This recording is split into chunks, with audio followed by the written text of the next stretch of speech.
Hello my lovelies, welcome to another tutorial and attempted voiceover. This video is a little different as it was a request.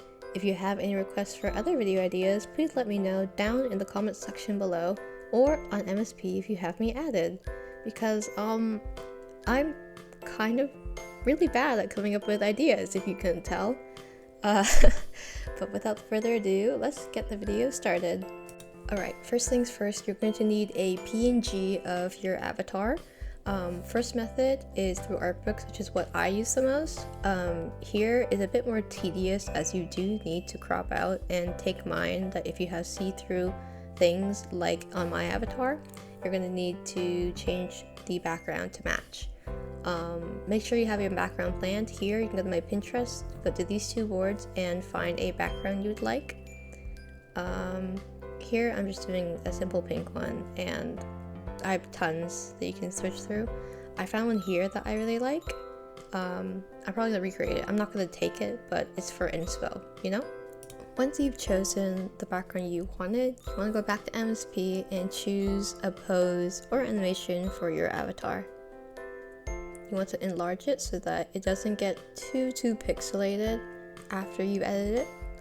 Then you want to go down to the blocks and find a color that's as similar to the background that you've chosen as possible. If you have VIP like me, you can color pick it, but I don't really care. Again, this is mostly for people that have see-through items like the veil that I have on right now. Now you want to take a screenshot of your avatar in the pose you want it. Don't mind about anything else there, you can literally just erase it or crop it out later. The second method is what I see a lot of people do, is that you go to looks, and then choose the look you want. Go to the upper right hand corner and choose the download option, and then choose whatever pose, but with this one again you have very limited selection. But it does give you a PNG, like a transparent PNG, so you don't have to worry about cropping or anything. Next you want to go to your editing app. I use Ibispaintx 1080 by 1350 because that's just what works for me. Now if you did use the second option for the looks, you want to go down to the lower right hand corner and select this camera button. Double click the look you downloaded and there you go. If you use the first option, which is through art books, you just want to hit Ctrl V and yep, that's basically it. Now what you want to do is go to the left hand side and click effects, select background removal, and with the tiny dots select your avatar. The purple, bluish, indigo, whatever you want to call it, highlights mean that that is what's going to stay, as in everything else will be cropped out. Ta-da! Now what you want to do is zoom in to where you see all these gaps of color, double click special, and then make sure it's selected as lasso eraser. Here, like I said, it is very tedious, but this is probably one of the hardest parts. You just want to get rid of that. This might look a little chopped because I am doing it with my mouse and not with my tablet, but again, this is just an example, so I don't really care. For larger chunks and items, like the strawberry, go to the magic wand tool and just select whatever you don't want in the picture. If you're impatient like me, you can go and choose the lasso tool here and just lasso whatever you don't want in there. I should also mention that in the lower right hand corner, the middle button that you just saw me press is adding more to select, and then the one I just pressed again to the right, far right, is to subtract. Alright, after you're done selecting everything, go up to your upper right hand corner, select this button, clear layer, and then remove selection area. After that's done, you want to go to your special tool again and erase whatever the lasso tool didn't take off.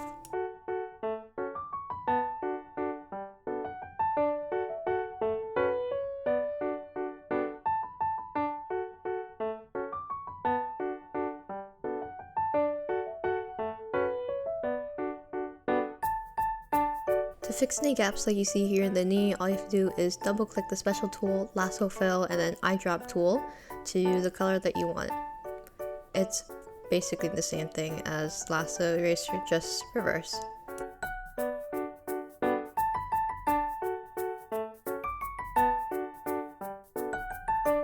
Now that the hard part's done, you want to go to your layers here, select layer 1, hit the camera button again, and if you download a background, select that background. If not, go to your fill tool and then choose whatever color you want. Then you want to go to your special brush again, select lasso fill, and then just go around your avatar to make sure there's no tiny gaps. Here I'm just playing around with the composition a little bit to see what looks best, and also taking in mind that I'm going to use what we call a quote-unquote stroke, which is basically just a border around your character. Now this is the important part. What you need to do is add a layer every time you have a new, say, asset, I'll call it. For example, if you want to use this paw brush and you want to have all paws, have a layer so that it's only for the paws. That way nothing gets muddled up and you don't have to select and then crop it out manually. Here I'm just playing around with the brushes to see what I like. All my brushes that I have here are going to be in that Pinterest board if you go into my profile, where you can just download them for free.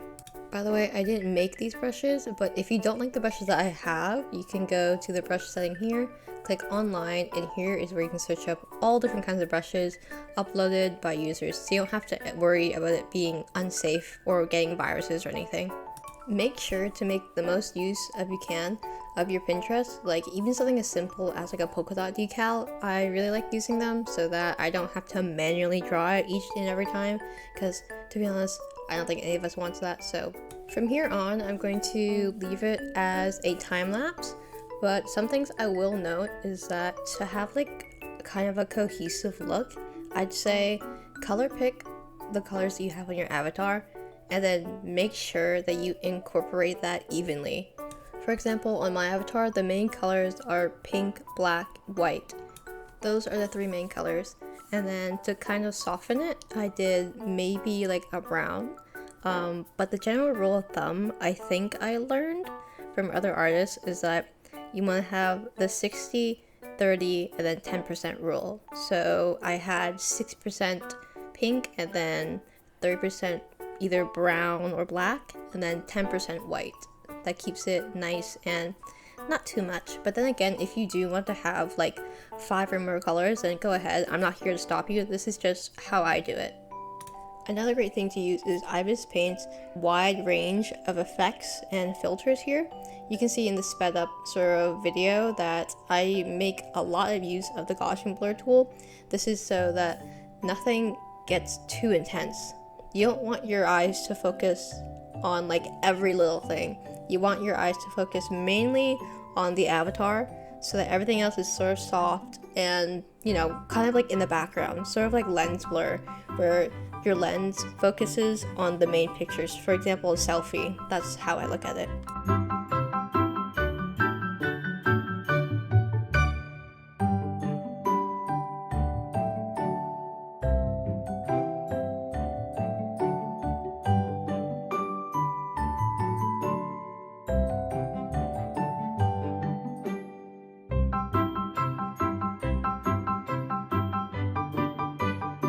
Also, don't be afraid to experiment. Like, here you can see I'm trying out this, I guess you say base equalizer thing? I don't know what it's called, but you can see that I ended up deleting it because it didn't really go with the theme I'm going with. It's not really a hard party rock theme. It's more of like, you know, not really coquette, but more softer kind of bows and ribbons.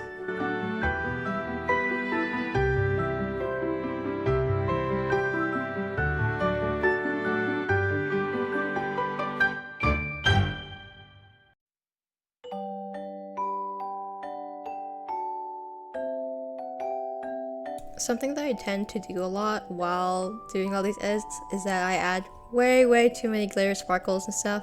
So if you can, try and tone it down a little bit so that it's not too intense, because I have a habit of doing that. You don't want your eyes to focus too much on too many little things. You want to focus on one thing mainly, and that's your avatar.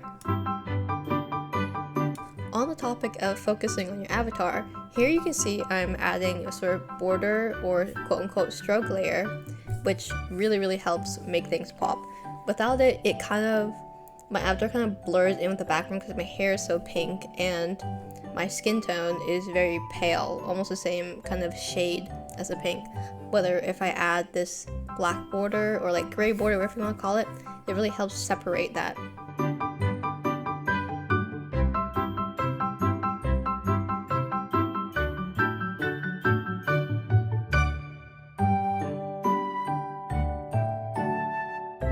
you don't have to do this, but this is something I usually do when I'm editing, is that I'll have an add layer and then I'll color pick the thing I'm supposed to make look brighter, so have a highlight, if you know what I mean. This way, you know, again, more on the focusing part, makes it a little bit poppier. Same thing for the shadows. I know it's very, very subtle, but I like to accentuate the shadows and the silhouette just a little bit more so that everything looks a little bit better.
To try and fill in the blank area here, I like to add little pieces of text. Luckily, I know a little bit of Chinese or Mandarin for those who are very specific, but I speak a little bit of Mandarin and I can write and read a little bit of it, so I like to add these cute little quotes here and there to make it look a little bit less empty.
Some people like this and some people don't, but I don't really like it when I have, for example, the little paws in the background muddling in with the avatar too much when there's already a big text beside it. So I like to have, again, to fill in the gaps so it doesn't look like too much.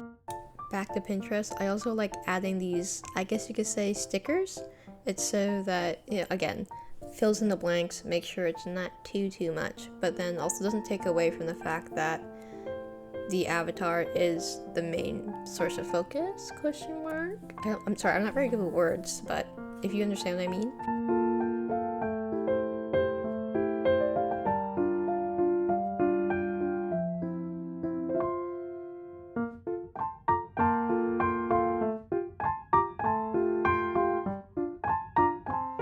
And that's it. All that's left to do is export it. Make sure that when you export it, it's the 2x resolution, otherwise it may get blurry, but that's it. Thank you for watching. Bye bye!